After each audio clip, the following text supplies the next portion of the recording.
برائی کا جواب برائی سے نہیں دینا چاہیے بلکہ معاف کر دینا چاہیے، درگزر کرنا چاہیے۔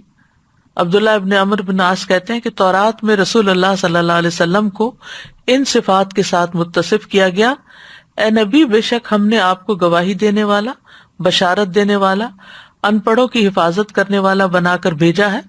آپ میرے بندے ہیں اور میرے رسول ہیں۔ میں نے آپ کا نام متوکل رکھا۔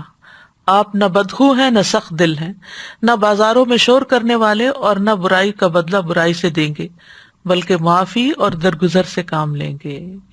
تو رحمان کے بندے کون ہوتے ہیں؟ جو بد اخلاقی کے جواب میں بد اخلاق نہیں ہوتے، بد اخلاقی کا جواب بد اخلاقی سے نہیں دیتے۔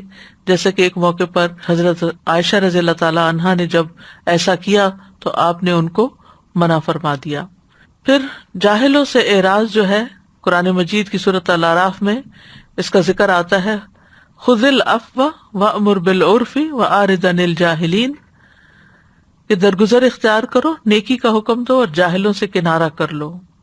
کہا جاتا ہے کہ عمر بن عبدالعزیز بیت اللہ کا طواف کر رہے تھے تو آپ نے ایک آدمی کے پاؤں پر پاؤں رکھ دیا جو آپ کے پہلو میں طواف کر رہا تھا۔ اس آدمی نے عمر سے کہا: کیا تم گدھے ہو؟ انہوں نے کہا: نہیں، میں تو عمر بن عبدالعزیز ہوں۔ کتنا خوبصورت جواب ہے، اور بات ختم ہو گئی۔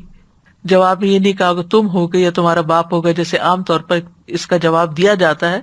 انہوں نے ایسی حماقت نہیں کی بلکہ بہت خوبصورتی سے اپنا تعارف کرا دیا۔